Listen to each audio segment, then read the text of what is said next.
you look at the right-hand top graph, is that when we started, the submission, we set on average between, 80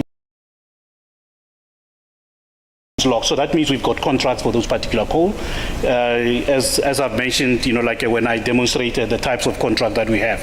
So the only, a lever that we have from a pricing perspective is on the new contracts, which are contracts that are not, concluded. But I can mention that this was the base date, April, 2024 when we also submitted. But I mean, life has moved on. We have concluded, a contract, and basically for this current financial year on a blended, I'm talking 2025. We have, the coal that is required for this year fully contracted. We are basically know that when we get into a financial year, we don't go to the market to go and source 100 million tons of coal, every year. Because people say, Eskom, you are a large consumer, of coal. Why are you not influencing pricing? Yes, we have, because that's why we've locked ourselves in long-term contracts. And then when we deal with the uncontracted coal, that's where, the time, I think I'm going over our 1 hour allocated time. Then, Chair, the coal that we are bringing by road and rail, as I mentioned, it attracts, a transportation cost, which you don't see, with the conveyor coal. So when you're replacing a ton of coal that was on the conveyor and you bring it by road and rail, this is basically what the impact is. So it basically shows you on top, the volume that is on conveyor over this period, and it shows you the volume that is on road, the volume that is on rail. That's basically the three categories. That is the top left-hand, a graph. And at the bottom, it shows you as a total percentage to the blended cost in Eskom, a transportation is ranging between 9 and 13%. But if you look at those coal contracts that are only on road and rail, it is anything between, 23 and 26%, because now your denominator is much shorter. And Chair, I think the question may be asked, what happened in 2026? It is because the volume of coal, as you can see, on the top left-hand graph, you are now moving from 33 to 37 million tons of coal. That is basically one of the drivers why you see that blip, in 2026. Chair, this is probably one slide before I wrap up. It's just showing you what's happening between each year from 2025 to 2026. What are the drivers? I've mentioned when the volume drops, just my apology. When you have a reduction in volume, you can see there's, a positive, impact on pricing. You can see all through the three tranches, of the application, and then we adjust, the pricing for volume. You get to that, for example, 25, 26, 82.8, and then the inflation impact. All this is in, billions of rands, Chair. And then the uncontracted coal, which I've mentioned, it's coming at a higher cost than what your base is, and so on. That is the differential that it comes in. Others, Chair, is things like, the Medupi coal that we would like, to move. It is where we are starting to see the impact, of reduced, energy on, some of the contracts that have got take or pay, penalties. That cost element is included, in that part and so on, Chair. I think it gives a nice flavor in terms of, what are the drivers from one year to the other, Chair. Chair, the question was asked, why are we moving coal from Medupi to the Mpumalanga? When Medupi delays happened, we incurred, penalties which were disallowed, from a tariff perspective. A decision was made to, in the meantime, build what we call an excess stockpile to take that coal, store it for later use. The stockpile has grown to 16 million tons, Chair. At the same time, we have, both Medupi and Matimba, which we are running, as a cluster to make sure that we offtake our contractual requirement are fully contracted in this period. And the reason why we want to move this coal is basically because if we have to wait for Medupi, to run at higher load factors, to consume this coal, it will take, anything between 10 and 15 years for that coal to be consumed. And the worry is, degradation of the coal, and that coal also sits, in a footprint that is meant, for ashing. That is one of the issues. And the cost of coal is a sunk cost, Chair. That's what we're basically saying. So what we compare against is when we have to displace, for example, Kusile, we will compare, let's say we displace 1 million tons per annum, by taking this coal to Kusile. We'll compare compare the landed cost of coal at Kusile, against, the transportation cost to move this coal by rail or combination of rail. The preference is by rail, hence we are engaging with Transnet, to move this coal and the provision basic, and we're trying to use it to globalize, on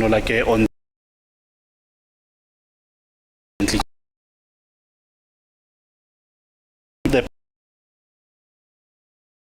rate in terms of coal cost is 5.7%. We do see that we have asked. What I will request you is to make this presentation available to NERSA, the copies of this presentation available to NERSA, and we would also want you to also have these sort of slides, but even if you're going to reduce the time that you take in the overall presentation. But as we proceed with the public hearings, it's important that these details can also be shared with the members of the public, because in the previous hearings, some members of the public did not have the opportunity to hear you with regards to what we have asked you to assist with.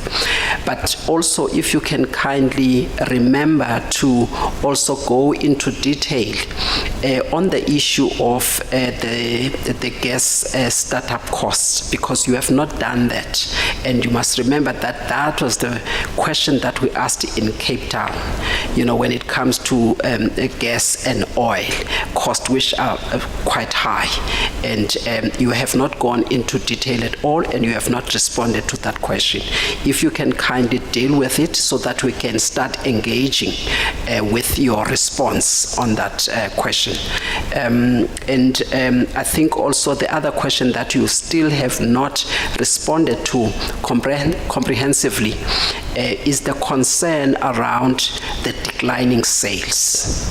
So you are not addressing that question, and it is important that we see the link or the linkage between the increase in the coal usage, the increase in the energy output, as well as what Eskom is going to do to make sure that you increase the sales.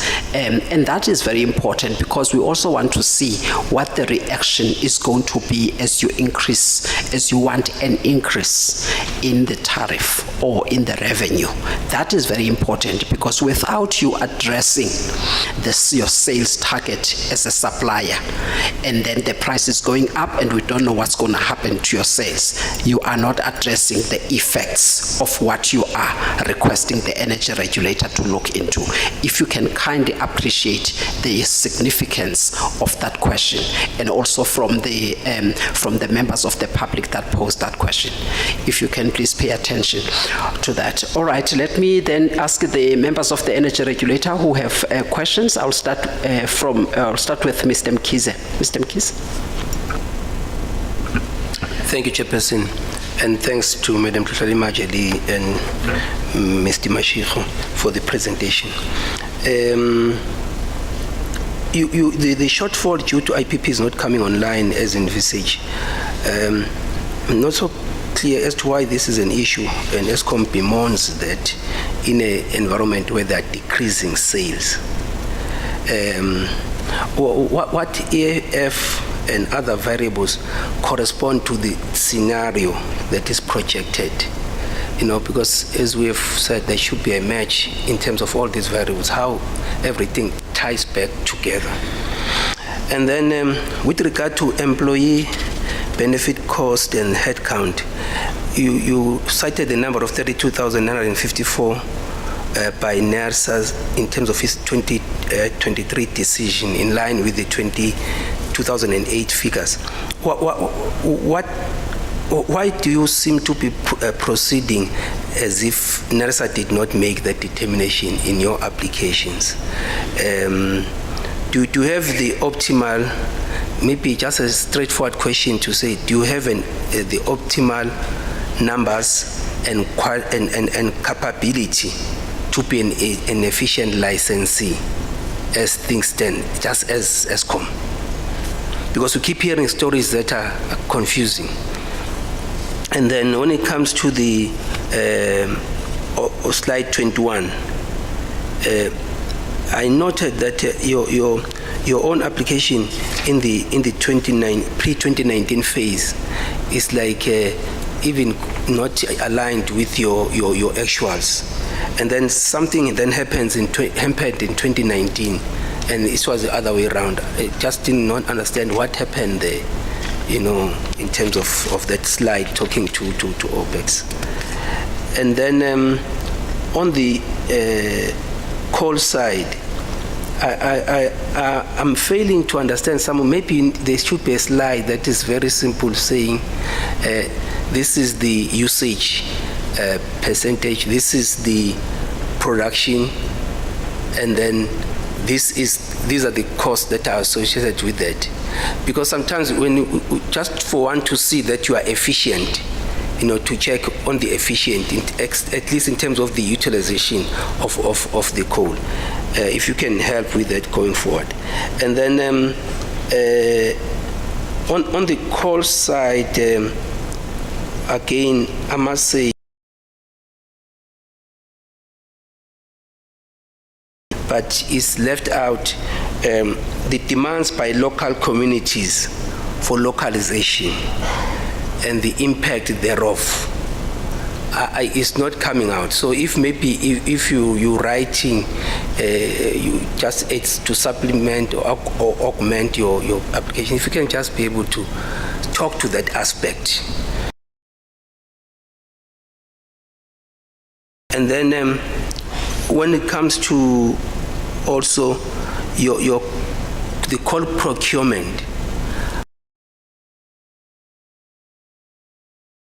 in a way is also your shareholder. Recommendations that you have made to improve so that you become efficient in procuring. And I appreciate Mr. Mashiko outlining the process, and we know that processes are actually run by people.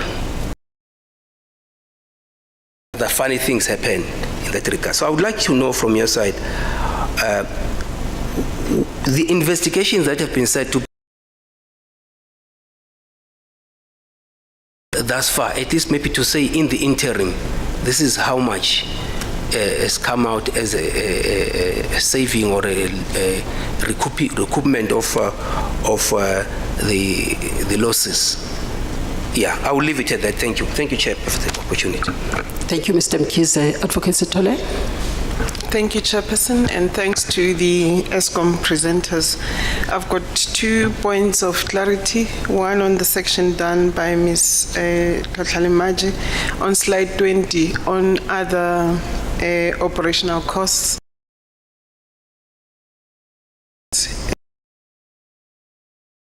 Too clear as to what actually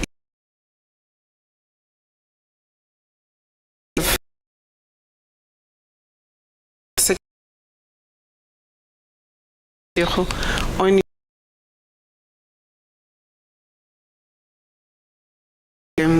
coal supply that comes. I just want to check with you as to how many are these uncontracted coal supply. Thank you, Chair. Thank you very much. Mr. Pokula. Thank you, Chairperson.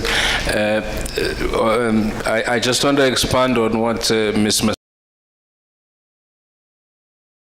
Usage.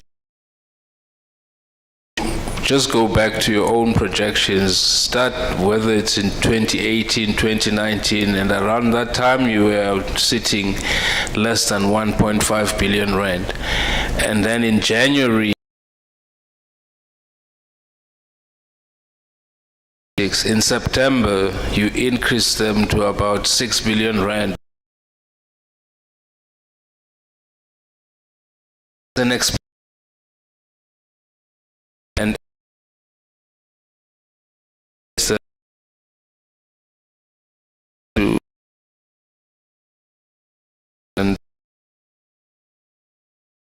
out guess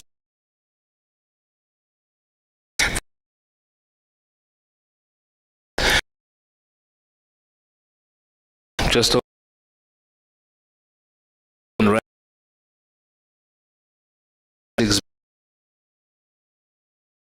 it is aligning it with the new generation that's going. There's no other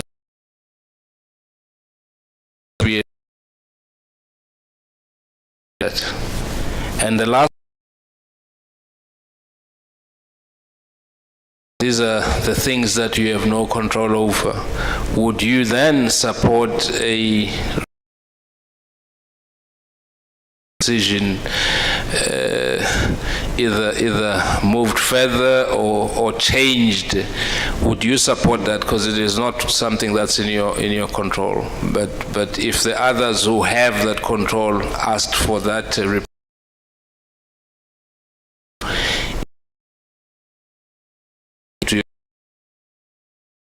Mr. Pukula.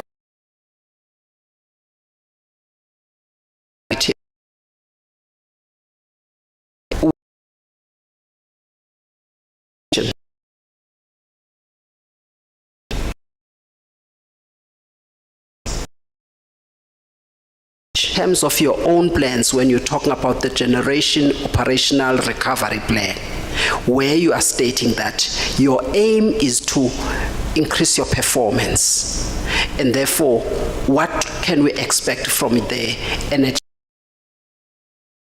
The aspect is not coming out. May I also just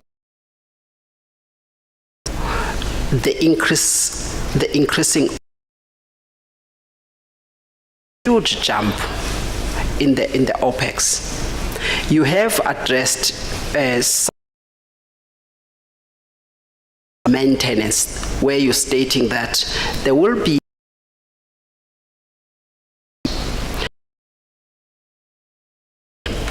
that maintenance regulator does grant ESCOM funds to perform better, retain that asset. Now, if you say you're going to do more, you are not addressing your own capacity of doing more to make sure that in jump on the first year. Now, the question that was asked is whether you are realistic about the amount that you require on the first year. And you're also not showing when you are going to do or to embark on so much, intensive maintenance, will there be any negative, impact in terms of, the plants that will be available? We're still in the dark as to how you are going to. The fact that you are going to prioritize 8 power stations, but you are not linked 8 priority power stations and how you intend executing your maintenance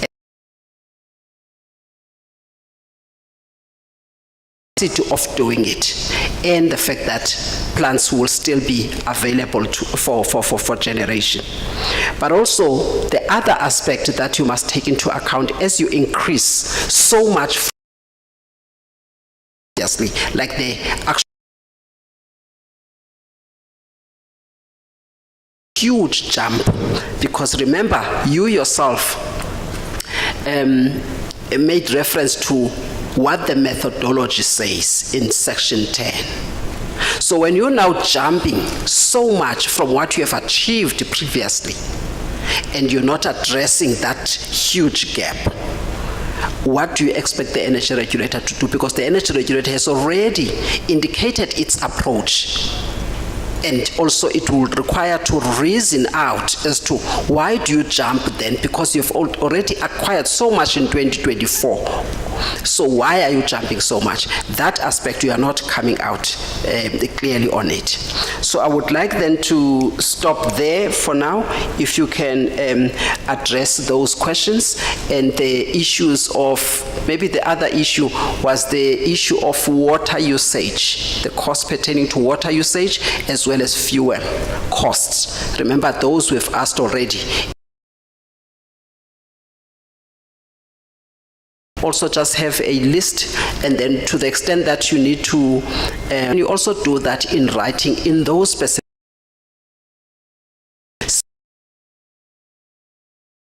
not adequate, and please do that and submit it to NERSA, to the electricity.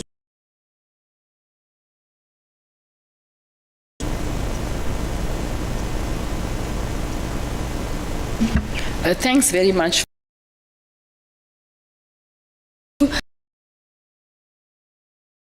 Public know that this is the plan for the Durban. We're going to do more of a summary. So many of the issues that have deal with in the subsequent public hearing. So let me just go through them. The economic impact studies, we have done that in Nelspruit, and we have submitted the studies to the officials, and they have received it. Then the generation on the maintenance as to what is stop. Okay. Verbal, but I think it's better to talk it through to hear response. And then the question that was that will be dealt with in Clarkstop, and then Eskom's that again will be dealt with in Clarkstop. A whole section on, we will do that. We're going to do many things in Clarkstop. And then the Munich debt and arrear debt, we had always planned to do that in Clarkstop. We'll do that. And as we've said, we've dealt with for today's session, this is what we had some that have been raised. Yes, and my friend, my colleague Brad will deal with the gas startup costs in a few minutes, and then, as we said, the declining sales we will deal with. As far as Mr. is that we need to now balance Eskom generators to be able to meet that gap that we had expected the IPP generators to provide. So that is the point that we've made, where we now have to quickly backfit and be able to manage that situation, because the IP rising, and we've had this dilemma in all our revenue applications that we have made, and even the NERSA colleagues will be aware that even when we make an application, but NERSA has will not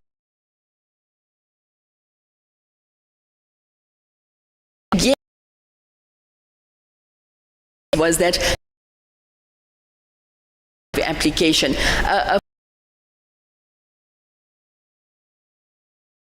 IPPs, and it was left unattended, and obviously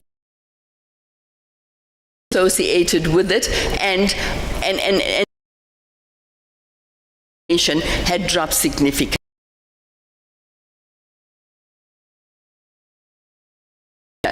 Clarifies that. Okay, and Dan Mashiko will deal with. Okay, and Dan Mashiko will deal with the coal questions, and then Mr. Tole's questions about the other aspects, the service costs. That identifies what all of these costs.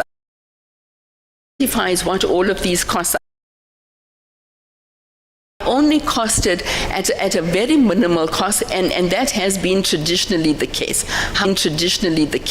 However, in line with the approval, securing ancillary services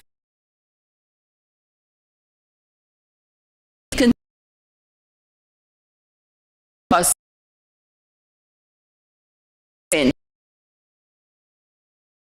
generation ancillary